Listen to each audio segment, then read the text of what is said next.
Megan Fenton, and I'm your worship associate this morning. This morning, we welcome our guest speaker, Dr. Gary Dorrien. Dr. Dorrien teaches social ethics, theology, and philosophy of religion as the Reinhold Neubauer Professor of Social Ethics at Union Theological Seminary and Professor of Religion at Columbia University. He was previously the Parapet Distinguished Professor at Kalamazoo College, where he taught for 18 years and also served as Dean of Stetson Chapel and Director of the Liberal Arts Colloquium. Professor Dorrien is the author of 24 books and more than 300 articles that range across the fields of social ethics, philosophy, theology, political economics, social and political theory, religious history, cultural criticism, and intellectual history. Philosopher Cornel West describes Dr. Dorrien as the preeminent social ethicist in North America today. In 2024, Dr. Dorrien was awarded the Gandhi King Mandela Peace Prize at Morehouse College in Atlanta, Georgia, for what the prize citation described as distinguished teaching and magisterial, rigorous, monumental, and definitive scholarship that counter and disrupt white racist theology and ethical inquiry by centering the truths of Black life, Black Christian witness, and political imagination. His memoir, Over from Union Road, My Christian Left Intellectual Life, came out this December 2024. Please welcome Dr. Dorrien.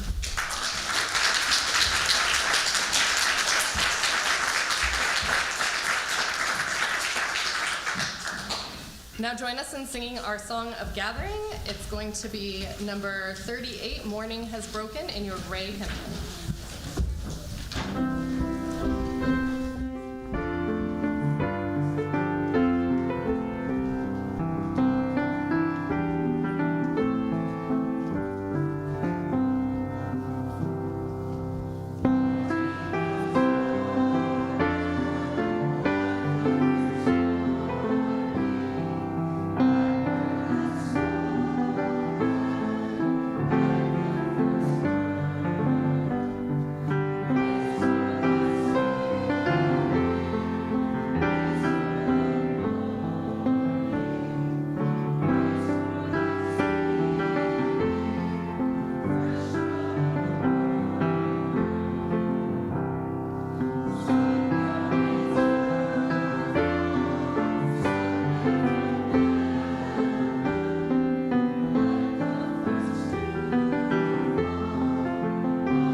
To the Unitarian Universalist Congregation of the Hudson Valley.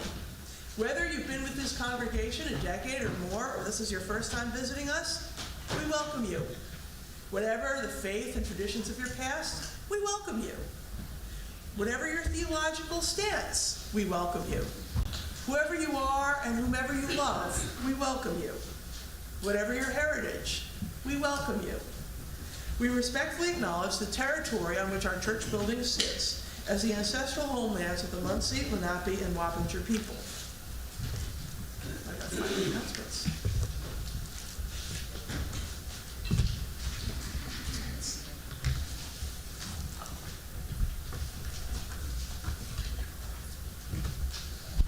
One second.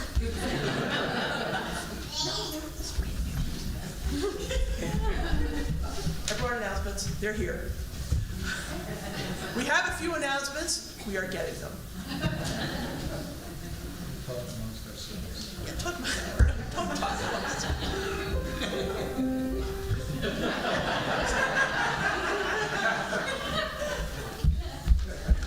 Hi. Okay. We have a couple of announcements. If you were here last week, you probably picked up your pledge packet. If you were not here, you should have received it in the mail.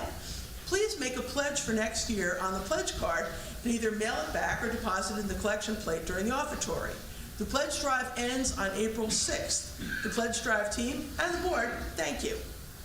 Next Sunday, March 30th, from 2 to 4 o'clock at the Fellowship Hall, we'll be hosting the opening reception of the Artists of Northern Westchester art show.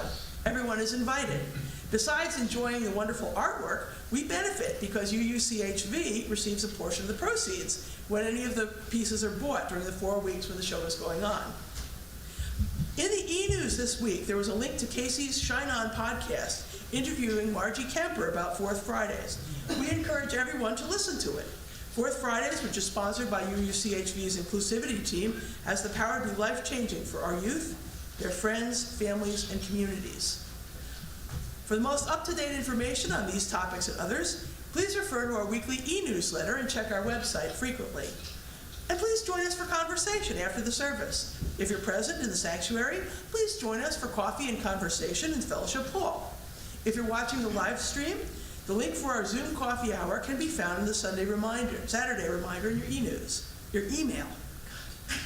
If you're just recently joining us and would like to receive our weekly e-news, please email us at uukroton@gmail.com with your name, and we will make sure to add you to our e-news list. Also, please remember to silence your cell phones at this time.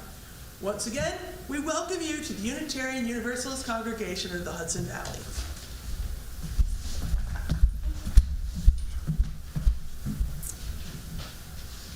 We would now like to invite the children of the congregation to join our Director of Religious Exploration, Jane Podell, and ring the bell 8 times for our 8 principles.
Today's chalice lighting is adapted from Betsy Dar.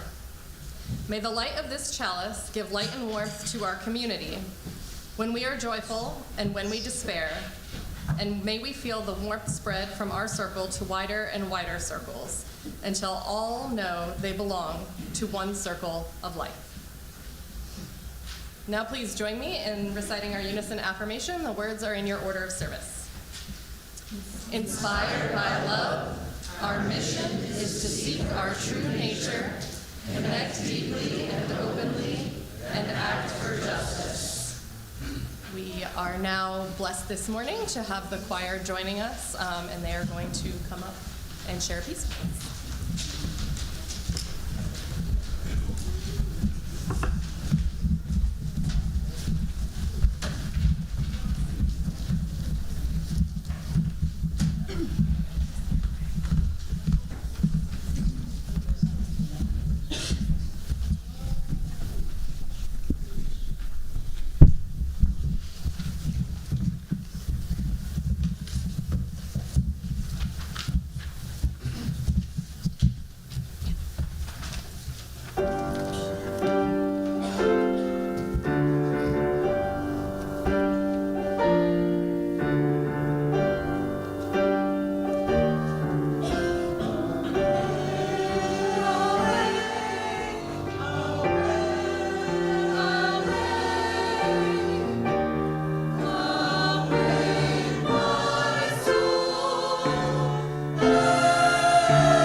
And now we are going to sing the children up to their religious exploration.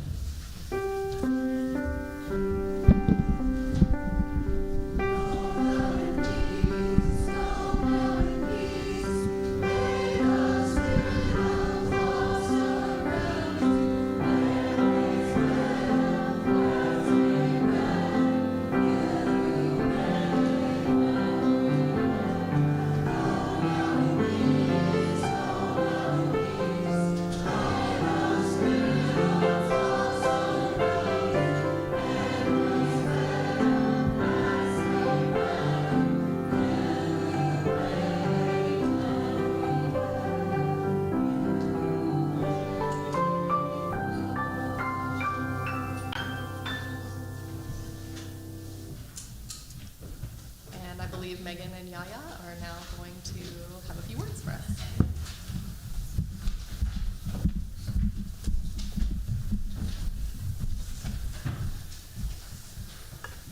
Hi everyone, my name is Yaya. I take they, them pronouns, and happy pledge drive. We are in week 2 of this year's pledge drive, which will conclude on April 6th. And each week there will be a different testimony. And this week it's Megan and me. Hi, I'm Megan. When Yaya and I got together in 2020, they told me they wanted to find a spiritual community. And I felt a surprising resonance with that statement. That search, however, was delayed due to the pandemic. And having been a part of a UU in Northampton, Massachusetts, where I grew up, when we did finally start looking, I thought that a UU would be a good place for us to begin. In December 2021, we moved to Ossining, where I was raised, and decided to explore the UUs in the area. Our first stop for my first ever UU service was UUCHV. We came back the next week at many people's urging to see Reverend Daniel, and we kept coming back to this warm, welcoming, and musical community because it just felt right. We come here to ground in hope and possibility and feel the power of being in community in a time when it's easy to be isolated. Feeling that kind of hope, love, and connection with Spirit feels countercultural in this moment.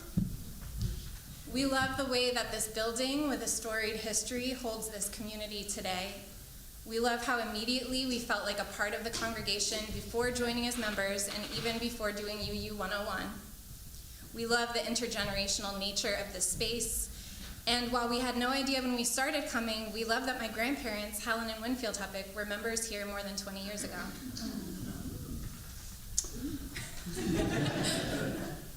So my full-time work for the past decade has revolved around supporting people in their personal giving. And as you can imagine, this has led me to spend a lot of time in the past 10 years thinking and talking about giving away money.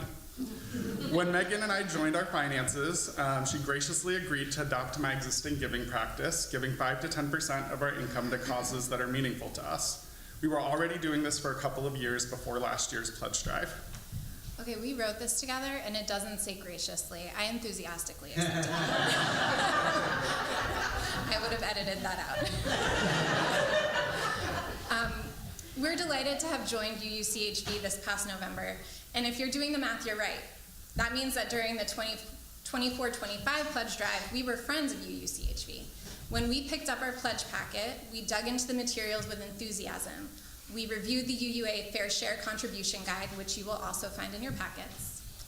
And feeling lovingly challenged by the Fair Share Guide, I had proposed that we devote half of our planned giving for the year to UUCHV, about 3.5% of our income. And even as a seasoned giver, it was the largest single contribution I'd ever considered.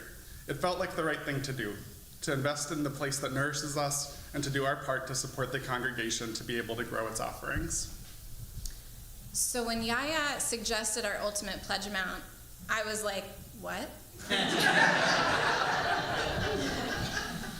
But after sitting with it for a while, hearing Yaya's thinking about it and considering what it meant to me to have UUCHV in my life, I felt a sense of clarity that I wanted to give generously and boldly to support this congregation that was already a beloved community to us.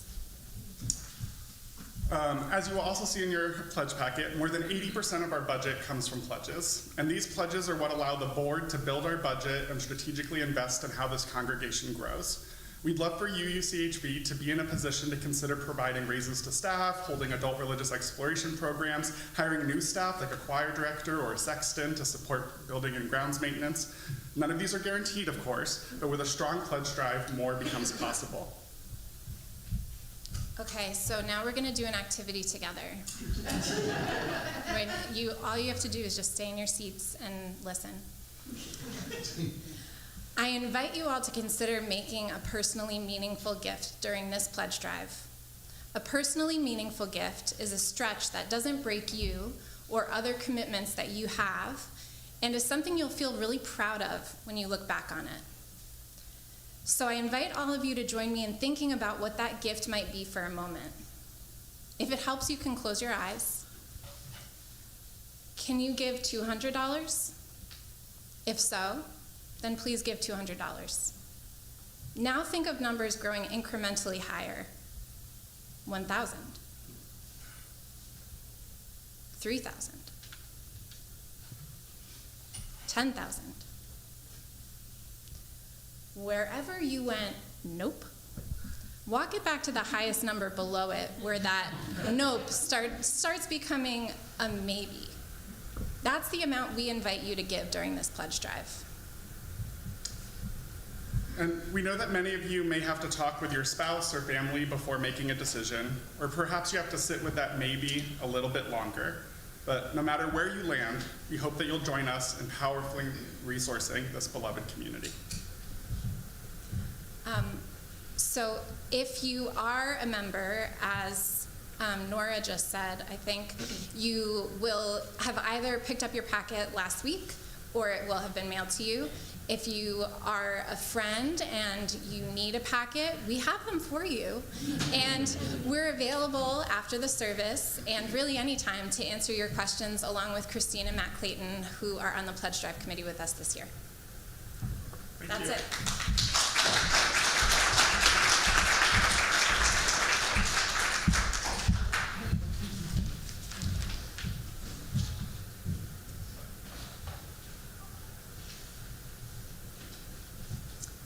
We come together to share with one another, to support one another, and to celebrate with one another. We bear sacred witness to each other in this honored ritual. As we begin, we know that there are both great sorrows and great joys in our world that must be acknowledged. We light our first candle to honor those in pain, victims of violence and war and oppression all around our world.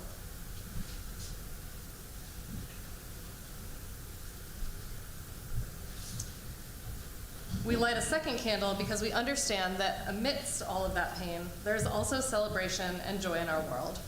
We honor that joy and sorrow are woven together.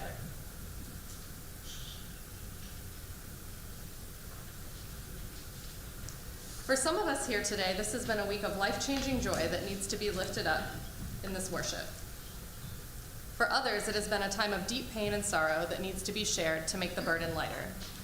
If this has been such a time for you, I invite you to come forward to light a candle and to briefly tell us of your joy or sorrow. You may also raise your hand in silent acknowledgement of your joys and sorrows, and we will light a candle for you. I have a joy and a sorrow to start this morning from Reverend Daniel. This week, my family is remembering my spouse Yumi's paternal grandfather, who lived in Orange County, California, and died this past week at close to 100 years old.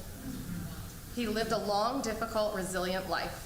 From an ethnically Korean family, he and his birth family struggled against deep prejudice in his home country of Japan in the early 20th century under the dictatorship. Yumi's grandfather trained as a sumo wrestler, but because he was Korean under the Japanese fascist government, was forced to lose every public tournament he played. He rebuilt his life twice, immigrating from Japan to Korea after World War II, and then from Korea to the US after the Korean Civil War. He could speak 3 languages, Japanese, Korean, and English, and built a business as a house painter and lived to see many grandchildren and great-grandchildren, including our son, JJ.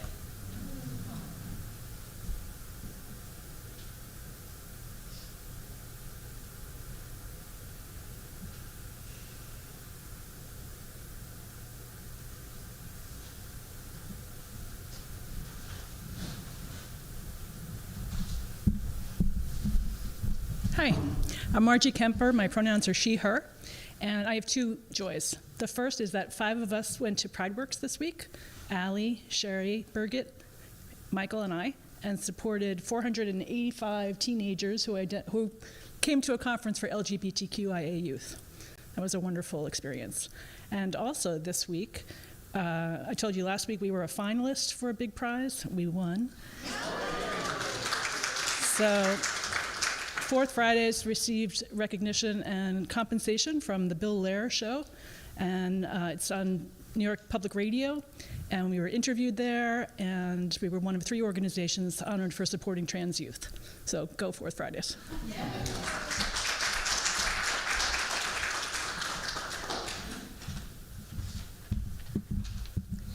Good morning. Wow, that is really happy news. Fantastic. Hi, I'm Betsy. I'm so happy to be back here after having been gone for more than a month. I went to Vietnam and Thailand, and it was an eye-opening trip filled with joy of every description. That's one. Number 2, Tuesday night at the bookstore in Ossining, the Hudson Valley Books for Humanity, where I am proud to be an employee. We are having a show of a sketchbook project that I started more than 2 years ago with a group of local amateur sketchbook artists, and we will be presenting our work Tuesday night from 6 to 8. I'll put this up somewhere where you can see it, or I might just have it with me, and I hope that anybody who would like to can come and see our work. And my third joy is I am so glad to share the plate for Neighbors Link. They are actually my other employer. I am really proud to work for that organization, and if you want to know anything at all about Neighbors Link that you don't already know, ask me. I will try to answer.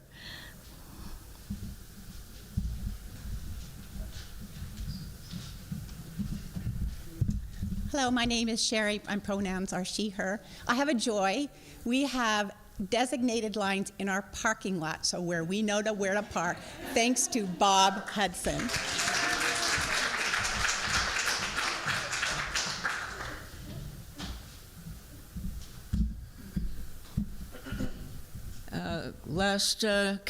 Caroline, last night the Bennett Conservatory celebrated its 75th anniversary in this building. We had a wonderful performance and delicious food afterwards, and a good time was had by all.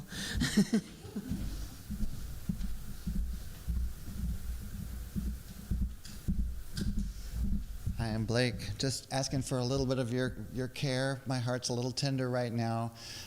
In a couple of days, it'll be the anniversary of my wife Sharon's passing. And so my daughter's with me and having good times. But it's poignant, it's beautiful. Grief and joy go together. So, I mean.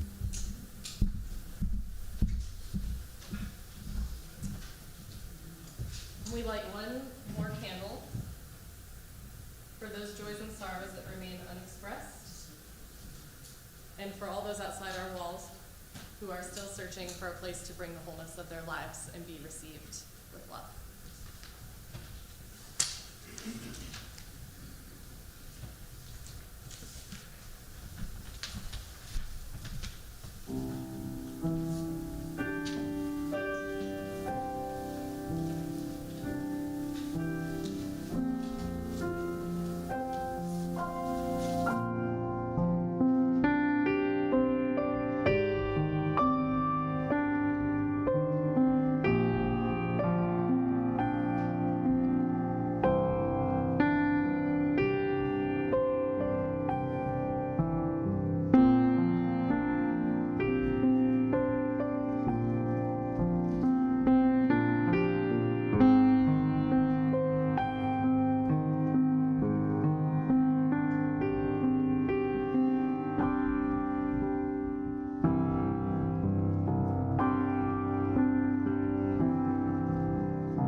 These words come from Forrest Church in his book, The Cathedral of the World.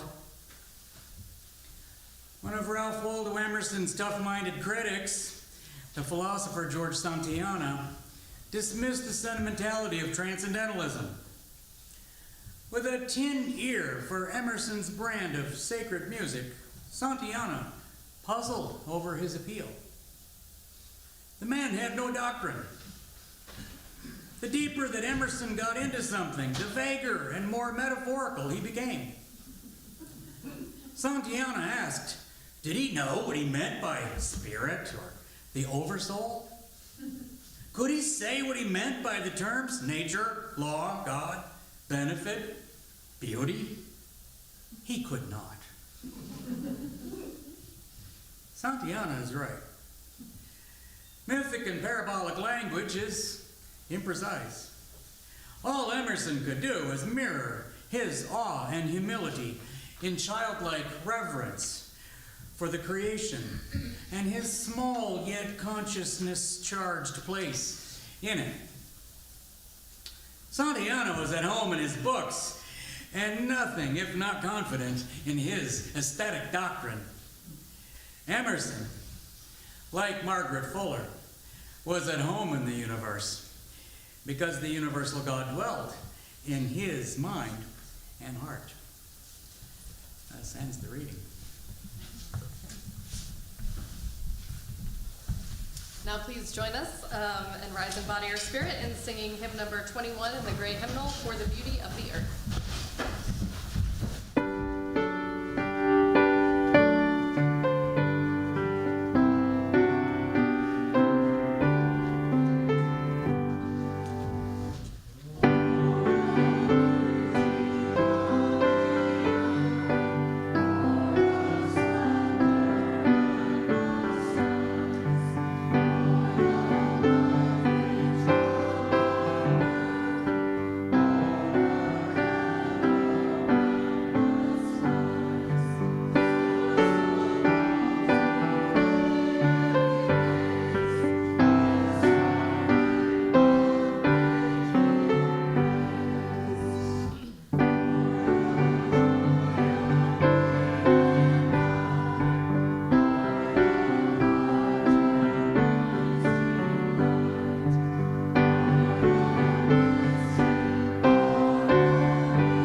Good morning, friends. It's a great delight for me to be with you several years after I first said yes to Daniel Lawler. And I'm grateful for the wonderful hospitality of Nanette and Megan in getting me here. A few months ago, I published a memoir titled Over from Union Road, My Christian Left Intellectual Life, which is not my subject this morning, but it is the setup for my subject, for I'm going to do something I've never done previously, waxing about a dear friend of mine who some of you here surely will have known. I grew up on a dirt road in semi-rural Bay County, Michigan. Union Road consisted of shacks, trailers, and empty lots, and nearby Flagell Road was working class. I spent much of my youth pitching baseballs to a sleeping bag draped over the clothesline in our backyard, and throwing a football to imaginary receivers. My parents had come from poor families in Michigan's Upper Peninsula, where my father was shamed for having a Native American mother. He was taunted as a half-breed, and it scarred him. Bay County schools went down to half-days, and my parents moved just inside the city limit of nearby Midland, where there were sports leagues, praise God. I was an alienated kid who read books assiduously, but never a school book, and a shy kid who clung to a wall at school dances. The teachers did not like me because I could not pay attention to them. What caught my attention was the heyday phase of the civil rights movement. What was this spectacle of demonstrations and preaching and police violence? I ransacked the school and public libraries for books that explained how the protest began, why children had marched recently in Birmingham, and who was Martin Luther King Jr. In the 9th grade, I read a touchstone book for me, L.D. Reddick's insider biography of King, Crusader Without Violence. I read it 3 times, and King's own book, Stride Toward Freedom. His chapter on what he studied at college and seminary sailed miles above my head, a parade of philosophers and theologians who never came up in the 9th grade. This book planted the seeds of who I became. I would not have made it to college without sports, and I was brutally depressed throughout college. But I moved on to Harvard Divinity School, where my first week was a thrilling whirl of meeting professors, exploring the North End of Boston, eating my first ever restaurant meals involving silverware and waitresses, and landing a full-time job, working the midnight to 8 shift at Harvard as a security guard. Harvard had a married housing section called Holden Green. One night at 3 a.m., during my rounds, I met a very self-confident doctoral student who said his name was Forrest Church. Forrest was a quick study, typing me after only a few questions. He was a talker, regaling me with stories about Harvard professors. I asked if he was related to U.S. Senator Frank Church of Idaho, which launched him on a run of political storytelling that began with his father and resumed the next night. Forrest had the kind of brilliance that could have been channeled to any field. He managed one of his father's election campaigns, and he could have gone into politics, but that was his father's field. He chose religious studies because Frank Church was not religious. Then he took his Harvard PhD to the pulpit of All Souls Unitarian Church in New York City, where he had a long run as a highly visible, prolific, and controversial figure. Forrest and I stayed in touch over the years.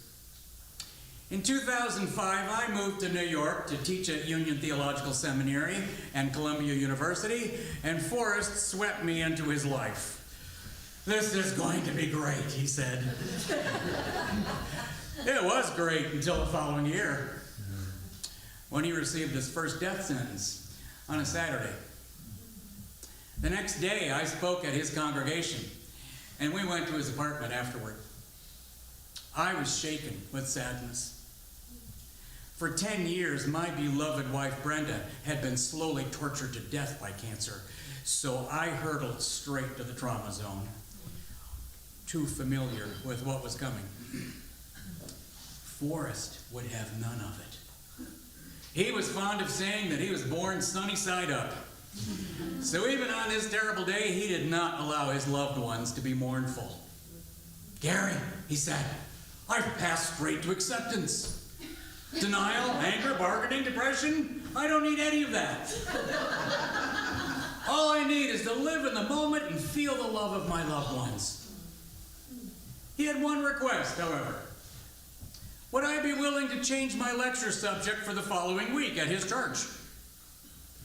Instead of speaking about Whiteheadian process theology, as they had asked me to do, would I be willing to explain his theology?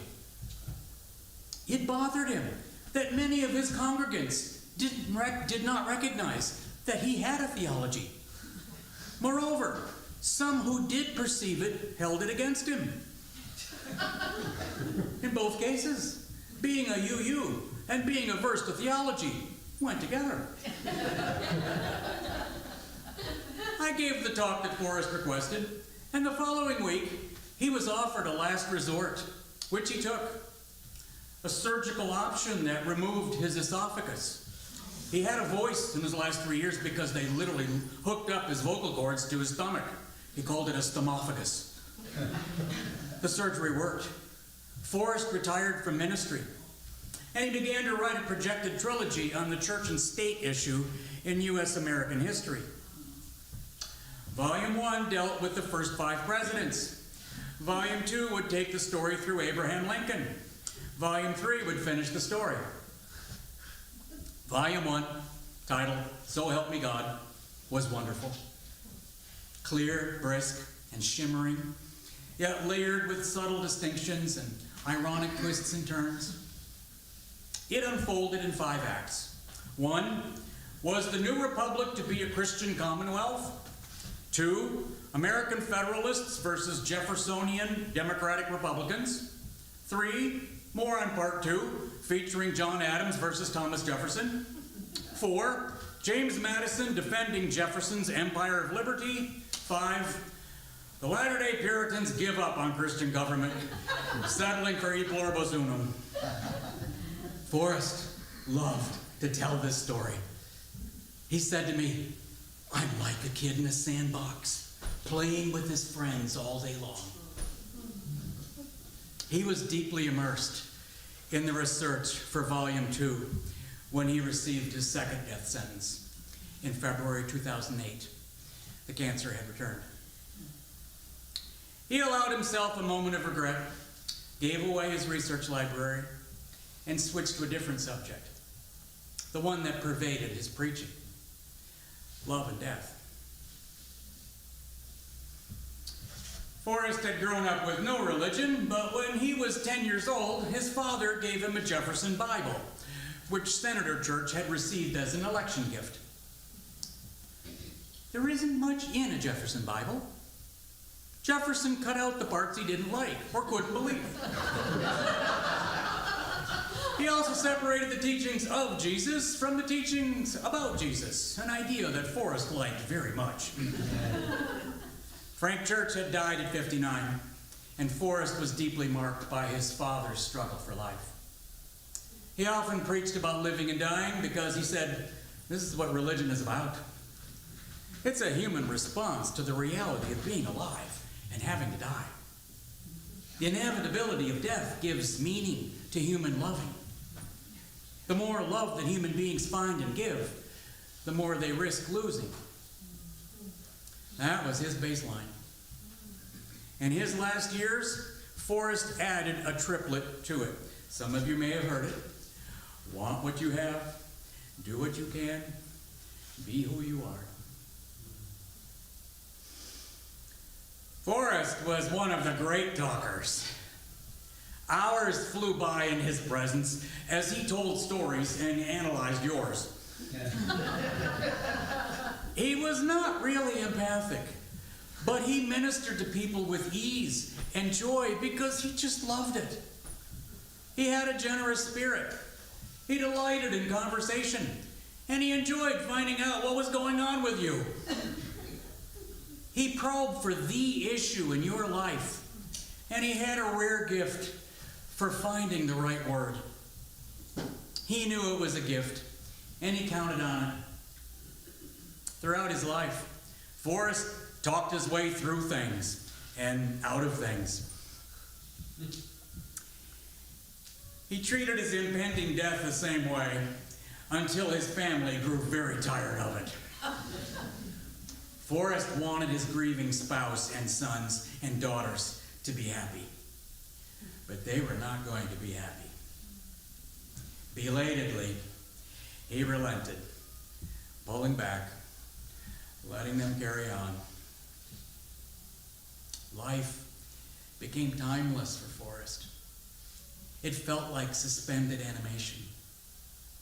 He read dozens of books, saying it was like dying and going to heaven. There were books about Beethoven and Mozart because Forrest knew the day was coming when he would not be able to read anymore, and he wanted to listen to music with as much appreciation as possible. Still, the theology issue nagged at him. He wished he had written a theological book. Did he have time to pull one together? He hesitated, musing over, do what you can. Forrest mined his books and articles for theological statements, wrote some new material, and produced his last testament, The Cathedral of the World.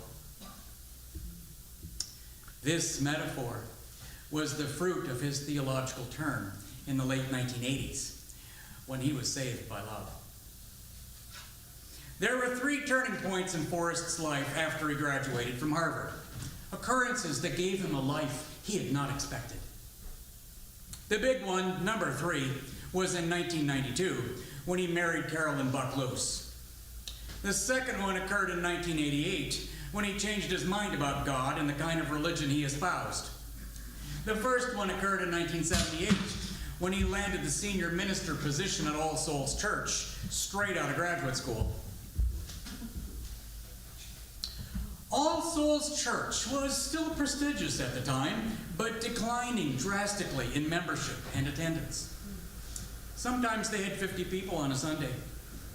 The senior minister was the only full-time staff member. The congregation was not very religious, but then neither was Forrest. At Harvard, he was the star graduate student, the one that classmates pegged for a brilliant academic career. All Souls Church, for some reason, asked if he would like to interview for its position as senior minister. Forrest was intrigued just enough to say yes. He was younger than all the other finalists, and he floored everyone with his charm and sparkling wit, so he got the job, despite having no ministerial training. He was a bit defensive about his lack of qualifications, a bit unnerved about his quick success, and very eager to make a splash as a writer. He attracted new members from the beginning, delivering eloquent, sparkling sermons, parading his skeptical intellectualism, and writing books with cheeky titles. One was titled The Devil and Dr. Church. Another one was called The 7 Deadly Virtues. Always he stressed what he did not believe. He did not believe in anything smacking of God, sacred texts, spirituality, religious authority, any of that. Sometimes his father came to church, so Forrest attracted the media. Meanwhile, his personal life was devoured by inner demons. Forrest drifted into alcoholism and self-absorption. His marriage faltered, and he was not much of a father to his son and daughter. He medicated his emptiness with drinking, even while writing books with a pastoral bent, including one on 12-step programs. He tried not to think about the absurdity of writing books on religion and therapy to become famous, especially in his condition. Then he took up with Carolyn, which destroyed his marriage and hers, set off a blaze of bad publicity, and nearly ruined his ministry. Although it was the great turning point, he told me many times, he said, I would have done anything. I was so wildly in love with her. I would have given up anything, done anything to be with her. And, he would always say, The grace in this story is that she felt the same way about me, and so indeed we burned every bridge we had in order to be together. Well, he told two versions of that story. The public version was about the God-shaped hole in his life. The private version, the one I just recounted, was about Carolyn, how she saved him. He was not at home, he would say, in the universe, at All Souls Church, or in himself. Historically, the Unitarian tradition has a Jeffersonian rationalist stream and an Emersonian mystical stream. Forrest had been a Jeffersonian. Now he changed sides, bringing God into the picture, which he defined as that which is greater than all and yet present in each. He knew that his conversion would repel much of his audience. He heard about it for the rest of his life. But Forrest was done with living without a divine something in his life, and he was making a decision at that time that was willing to say, well, to hell with all of it. If I have to, I'm making a decision about one thing and then another related to it that will just have to carry me one way or another. God had helped him to stop drinking, to find a home in the universe and in himself. The later Forrest had a 5-point creed. 1, there is one reality or truth. 2, this reality shines through every window in the cathedral of the world and out from every perceiving subject. 3, it is never perceived directly. 4, yet it is refracted in myriad patterns on the floor and by every perceiver. 5, every window illumines truth in a different way, leading to different truths. The light shines through all windows, but every window is different, refracting the light in different ways. Forrest said the one light is Unitarian, and the many windows are Universalist. I reminded him that historically, it was the Unitarians who stressed their individuality, while the Universalists profess that one great light is sovereign. Yes, he said, but today's audiences just don't hear it that way. Forrest liked the term liberal religion with which he identified, and he disliked very much the term religious liberalism, because the latter reduces religion to a mere adjective, like, he said, too much of the UU tradition. Having grown up with no religion, he loved the UU tradition. But he worried that it would shrivel and die if it didn't make something like his own course correction. Forrest did not believe that UUs should return to the old Universalist God, the name God, or Emersonian mysticism because he didn't believe in single answers. He was a pluralist all the way down who believed that all of us have a spiritual nature that doesn't belong to us alone. By taking this view, he became the James Luther Adams, JLA, of his generation. Like JLA, whom I also knew, Forrest was a convert who had a lover's quarrel with his tradition. Like JLA, Forrest was indebted to Alfred North Whitehead and Paul Tillich, though not as much as he claimed. In my third volume on the making of American liberal theology, I said that Forrest understated his affinity with Emerson and he exaggerated his affinities with Whitehead and Tillich because they developed highly conceptual systems. Forrest replied, okay, you got me. He said it publicly in his last book. He had balked at saying it because Emerson had a frosty superiority complex and he prattled about self-reliance, both of which repelled Forrest. But Emerson was also the poet of finding one's home in the universe. Forrest stressed that Emerson had no doctrine. The deeper he got into something, the more metaphorical he became, to his credit. Emerson had a home in the universe because the universal God dwelt in his mind and heart. Forrest was a Christian Universalist. believing in the light that shines through all windows, and allowing Christianity to refract its meanings, which modified his universalism. There is also such a thing as Buddhist universalism or humanist universalism. But one cannot be a universalist because it's impossible to perceive through every window. Universalist Christianity is another impossibility because you cannot lift one part of the whole above the whole. Forrest reclaimed the best parts of Emersonian transcendentalism with a multi-perspectival and outward-reaching spirit, emerging from the shadow side of Emerson's legacy into his light.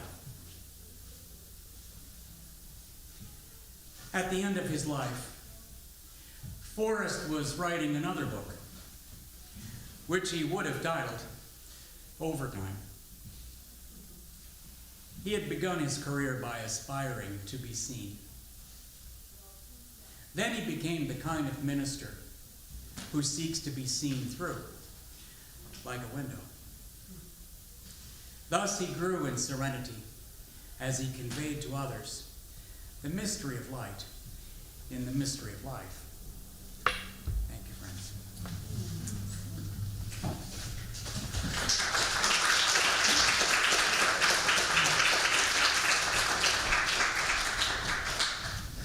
Now please rise in body or spirit and join us in singing our final hymn, number 29, Joyful, Joyful, We Adore Thee in the Great.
From the bounty we are blessed to enjoy. We do this in the spirit of love and generosity, aware that we have benefited from those who have gone before, those that in their turn gave generously. Our offering goes to support the work of love and justice undertaken by this community. Today we share the plate with Neighbors Link's Immigrant Empowerment Campaign. Immigrant families in our community face stark and immediate challenges. Neighbors Link has combined their deep knowledge of the low-income immigrant community with first-hand crisis relief work to create a vision for the future. Immigrants need legal services, tools, training, and education to keep their families together and help them prepare for the future. For more information, please visit the website neighborslink.org. Please refer to our e-newsletter or website for more information. You can also make your donation in several ways. If present in the sanctuary, you may give cash or a check in the offering plate as it comes by. From your homes, you can make your donation via credit card or PayPal using the links provided in the e-newsletter or by visiting our website, uuchudsonvalley.org. Or if you prefer, you may always mail us a check. The offering will now be given and gratefully received.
Please join me in the dedication of the offering. The words are in your order of service. May these gifts and the work of our hands and hearts give power to all we stand for as a community of faith. Now please join me in extinguishing the chalice. The words are in your order of service. We extinguish this flame, but not the light of truth, the warmth of community, or the fire of commitment. These we carry in our hearts until we are together again.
He's trying to retire, but he can't find a successor. So it's like, I know a great guy. oh well, I might be. Next time I come, I'll bring you his information. All right. Yeah. You know a good doctor? Good hand doctor? What's that? You know a good hand doctor, a neurologist? Hand doctor. No. I had a ganglion removed, but I don't remember his name. I've flown all over the country trying to fix my hands. I've had multiple surgeries. Is it an actual injury or it's a? Well, one doctor thought it was a